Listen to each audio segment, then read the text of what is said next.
Et nous sommes de retour au plateau pour la suite de cette émission. Nous abordons notre troisième sujet. Nous parlons santé maintenant. Mpox, l'agence de santé de l'Union africaine, déclenche l'urgence de santé publique. Une déclaration faite mardi par l'agence de santé de l'Union africaine qui a déclaré le Mpox comme étant une urgence de santé publique au regard de l'expansion de la maladie pour cette nouvelle épidémie détectée depuis 2023 et qui prend donc de l'ampleur en cette année 2024. À la suite de l'Union africaine, l'Organisation mondiale pour la santé, l'OMS également, a déclaré une urgence sanitaire mondiale, ce qui met la maladie dans un état d'alerte maximale pour le monde entier. Il faut être vigilant face à ce mal qui vient aussi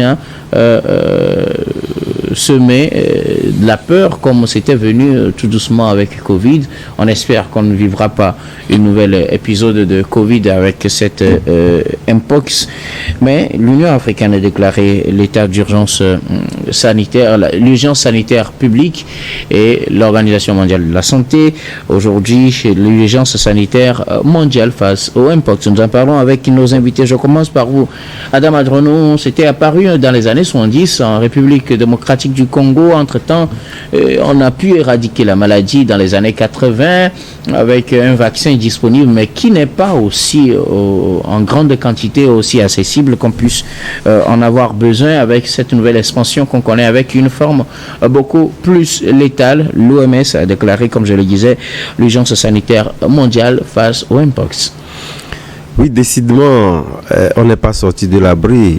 Vous savez, après, vous l'avez évoqué tantôt en parlant donc de la Covid-19, dont on n'a pas fini de pleurer nullement, dont on a toujours souvenance compte tenu, en tout cas, des méfaits que cette maladie a causé, mais au même moment, des nouveaux mots qu'on a connus, et le fait qu'on soit une fois encore dans des situations qu'on n'a jamais connues, en tout cas pour la génération, la mienne, on n'a jamais connu. Mais ce qui est plus ou moins favorable avec le Mpox, c'est que, vous l'avez également dit en parlant de soins, c'est ce qui fait que nous avons déjà un vaccin, et même si il a évoqué de nouveaux variants, il y a au moins un vaccin avant même de trouver dans l'amélioration. Donc on peut plus ou moins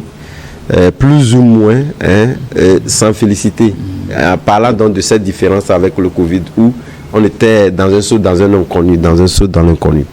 Mais vous savez, je pense que le Mpox aujourd'hui, je pense qu'entre temps on parlait donc de la RDC, etc. Mais aujourd'hui, aucun pays n'est pratiquement à l'abri. C'est à nos portes si nous prenons le cas togolais, puisqu'on nous a dit qu'il y a des cas qui ont été détectés au Ghana, après la Côte d'Ivoire, etc. Donc ça voudrait dire quelque part que tous les pays ont mis en alerte leurs services pour véritablement faire en sorte que si éventuellement il pourrait donc avoir un cas dans l'un ou l'autre des pays, qu'on puisse avoir des moyens nécessaires pour freiner en tout cas l'avancée. Mais ce qui est important aujourd'hui, je pense que c'est cette solidarité-là qu'a appelé les deux institutions, notamment l'OMS et puis l'Agence de santé de l'Union africaine. Mais vous savez, moi, là où la question même me semble être prise au sérieux, c'est justement le fait que ce soit l'Agence de santé de l'Union africaine qui est la toute première à pouvoir donc évoquer l'urgence de santé naturelle. Ça veut dire quelque part que la Covid-19 n'est pas passée inaperçue. Il y a eu du travail qui a été fait et justement parce que la question était également évoquée du fait que nous n'avons pas eu les infrastructures. Ça veut dire quelque part que le fait que l'agence de l'Union africaine qui a évoqué la toute première urgence santé, en tout cas de portée internationale, ça veut dire quelque part qu'il y a une prise de conscience. Et cette prise de conscience également interpelle tous les États, même ceux qui ne sont pas aujourd'hui évoqués. Je parlais donc du cas togolais aujourd'hui où chacun a mis en alerte maximale un certain nombre de discussions. Nous reviendrons justement sur cet aspect tout à l'heure. Alors, Dieudonné Sewonou, l'Union africaine déclare une urgence de santé publique face au Mpox. La maladie se répand tout doucement.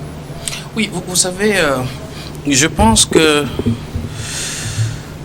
il est temps que l'Afrique prenne ses mesures de protection elle-même. Alors, une maladie dont on peut imputer l'origine à l'Afrique. Vous parliez tantôt des années 70 avec la République démocratique du Congo, l'Afrique centrale, voilà. Donc c'est l'Afrique en réalité qui connaît cette maladie beaucoup plus, et à l'époque on l'appelait la variole du singe. Et cette fois-ci ce n'est plus seulement le singe qui l'attrape, c'est beaucoup plus les humains. Alors ça voudrait dire de facto c'est les singes qui transmettent le virus à l'homme. Bon. En tout cas c'est dans les zones tropicales, les zones forestières également, donc on fait directement le lien. C'est le lien qu'on est en train de faire. Alors, cela voudrait dire, ça concerne beaucoup plus l'Afrique. Et donc, il est évident. Mais il y a des cas aussi en Europe avec une version, un variant létal annoncé plutôt par l'OMS. Oui, j'évoque l'aspect historique avec l'Afrique. Okay. Voilà pourquoi je me dis, c'est beaucoup plus l'Afrique qui est concernée par cette maladie. C'était tout à fait normal qu'une agence africaine. Attire sur la sonnette d'alarme. Donc pour vous, c'est pas surprenant que ce soit l'agence de santé de l'UA qui attire. Ce n'est pas surprenant. L'Afrique doit comprendre maintenant que les grandes organisations s'occupent d'abord des intérêts qui les préoccupent avant l'Afrique. Quand il s'agit des diseases ou alors des crises sanitaires, on se préoccupe beaucoup plus de nous, entre guillemets, de l'autre côté, avant de venir sur le continent africain. J'ai toujours l'habitude de prendre l'exemple de la malaria ou alors le paludisme. Depuis, cette maladie reste l'un des mots fondamentaux de la mort sur le continent africain, mais jusque-là, on n'est pas arrivé à concentrer les énergies pour trouver la solution adéquate, parce que ça ne dérange pas ailleurs, ça ne dérange que sur le continent africain. D'où il faut que l'Afrique elle-même se lève et trouver ses réelles solutions à ces maux. Alors aujourd'hui, cette variole de singe qui décime, nous parlions tantôt du Ghana d'à côté, nous parlions tantôt de la Côte d'Ivoire, eh bien, il est de bon ton que l'agence africaine tire sur la sonnette d'alarme et appelle en alerte et disent attention, il y a quelque chose qui arrive encore. Je rappelle que c'est l'agence qui a d'abord lancé cette alerte avant que l'OMS, l'Organisation mondiale de la santé aussi, n'appelle aussi 2 jours après l'Agence sanitaire mondiale à la solidarité. Bon, maintenant, qu'est-ce qu'il y a lieu de faire? Il ne s'agira pas simplement de rester sur le discours, dire voilà, il y a ça qui arrive. Mais quelles sont les dispositions que nous prenons réellement sur le continent? Adam parlait tantôt des dispositions qui sont prises au niveau des États et autres. Nous aurons le temps de revenir là-dessus. Mais est-ce que ces dispositions sont assez pertinentes, assez concrètes pour vraiment parer à ce fléau? Lorsque vous voyez quelqu'un atteint de cette maladie, c'est horrible et ça fait réfléchir. Maintenant, que le continent nous prouve réellement qu'on s'apprête à affronter une crise sanitaire, que des gens s'organisent aussi à nous balancer. Bon, ça, on verra bien. Alors, Adam Adrono, vous disiez tout à l'heure que des mesures sont en train d'être prises au Togo. Justement, le Togo fait partie de ces pays qui ont leur voisinage immédiat, qui sont concernés. Et donc, il faut déjà commencer par se préparer. Qu'est-ce qui se fait de façon concrète? On attend justement à ce que les États prennent des dispositions pour ne pas être surpris, pour qu'on ne vive pas, comme je le disais en introduction, un scénario à la Covid-19 qu'on avait connu entre 2019 jusqu'à tout récemment, et Covid-19 qui n'est pas aussi totalement parti dans le monde entier. Et donc, il faut faire vraiment attention. A-t-on réellement appris de cette épidémie? Ou bien, quelles sont les dispositions que nous sommes en train de prendre au Togo et ailleurs pour pouvoir venir à bout de cette maladie? Oui, justement, vous savez, vous l'avez évoqué, puisqu'on ne peut pas évoquer, en tout cas, cette nouvelle résurgence d'une maladie qui a été pratiquement oubliée, et sans être inquiété, surtout lorsqu'on nous parle de 37 000 cas recensés, 14 000 décès dans 15 États membres de l'Union africaine à la date de mercredi dernier. Notamment on parle du Cameroun, on parle du Ghana, on parle de la Côte d'Ivoire, etc. Je pense que ça voudrait dire quelque part que le point de départ, c'est vrai, comme on le dit, c'est la RDC, un pays africain, et naturellement les pays africains doivent s'en préoccuper. Mais avant de répondre à cette question, moi je me mets en faux compte tenu du fait que, vous savez, toutes les maladies, lorsqu'on les prend dans leur globalité, ça a des points de départ, mais également des points où la maladie a été donc importée. Donc, que nous soyons toujours dans ce calcan en évoquant le fait que les Occidentaux ont tendance, cette question panafricaniste, pour moi, qui s'invite dans les cas de maladie, moi, je ne suis pas d'accord. Mais revenons donc à cette question. Et comme je le disais, cela interpelle et inquiète pratiquement tous les pays. Et le Togo, en ce qui le concerne, je pense que les points d'entrée, nous les connaissons tous. Puisque vous parlez tantôt de la Covid-19, vous savez, les points d'entrée sont justement les points, en tout cas les frontières, qu'elles soient donc terrestres, aériennes, maritimes. Ce sont des zones où, à partir du moment à l'interne, un cas n'a pas été détecté, ça voudrait dire qu'on ne peut qu'avoir qu'un cas importé. Et justement, dans le renforcement du dispositif qui n'a pas été levé depuis le Covid-19, le dispositif qui est mis en place. Il n'y a pas plus que récemment, je pense qu'en début d'année pratiquement, où le dispositif qui avait été mis au niveau de l'aéroport a été donc assoupli. Il n'est pas totalement levé, mais ça a été assoupli. Ça veut dire quelque part que tous les pays, en ce qui concerne les maladies, ont mis en alerte maximum ce dispositif-là pour faire en sorte que lorsqu'il pourrait avoir éventuellement d'autres cas, ou pratiquement les cas que nous connaissons, qu'on puisse véritablement savoir quel est le type, celui qui rentre dans le pays, rentre avec quoi, il est dans quel état. Donc c'est ce qui a été donc annoncé par le gouvernement, et avec un renforcement total, parce que les gens, c'est vrai, lorsque ces dispositifs-là sont mis en place, c'est la population également qui sont en disant véritablement qu'on corse la mise, arriver dans ton pays, on essaie donc de te soumettre à des dispositions pas possibles. Or la maladie, elle est toujours loin. Je pense que cette maladie n'est pas loin. Et pour véritablement éviter à ce que nous rentrons dans les sphères que nous avons connues avec le Covid, c'est justement parce que quelque part, on peut le mettre, c'est vrai, on parle de nos frontières qui sont poreuses, etc. Mais justement, lorsque ce dispositif est respecté, et l'aspect sensibilisation à l'avance au niveau de la population qui doit être mise en avant pour éviter à ce que lorsqu'on arrive, qu'on puisse donc s'empresser à rentrer, etc., que nous-mêmes nous soyons, nous faisons le veille citoyen. Parce que je parlais tantôt de frontières poreuses. Lorsque les gens vont quitter le Ghana, pêle-mêle, parce que vous savez, le Ghana et le Togo, c'est comme si vous quittez, en tout cas, le quartier. C'est comme on le sait. Mais, voilà. Mais donc, c'est nous-mêmes qui devons donc se conscientiser, faire le veille citoyen et ne pas laisser tout dire que voilà, c'est l'État. Puisque après tout, lorsqu'on va mettre en place cette disposition, à nous mettre, j'ai oublié le mot, faisant en sorte que nous ne bougions plus de nos maisons. Donc c'est tout le monde qui est en partie. Donc je pense que l'essentiel, c'est cette sensibilisation qui a commencé tôt. Donc pour préparer le mental à cette disposition nouvelle, je pense que les jours à venir, ça va être encore corsé davantage. Et que cette population-là puisse être préparée à recevoir et à œuvrer à ce que nous n'ayons pas des cas importés, puisque aujourd'hui, localement, on n'a aucun cas détecté. Dieudonné Sewonou, que faire face à cette urgence de santé publique déclenchée par l'Agence de santé de l'Union africaine? Des dispositions sont en train d'être prises dans différents pays.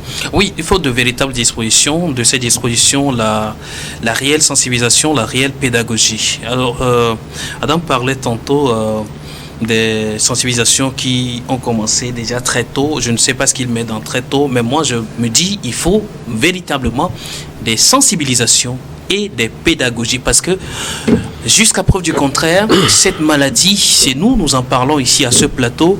Je ne sais pas si vous avez une idée précise de la manifestation, des causes, et aussi les causes, la manifestation, et aussi comment identifier rapidement les symptômes de cette maladie et se faire consulter. Je ne pense pas que cela a encore commencé. Donc c'est le rôle de tous les gouvernements.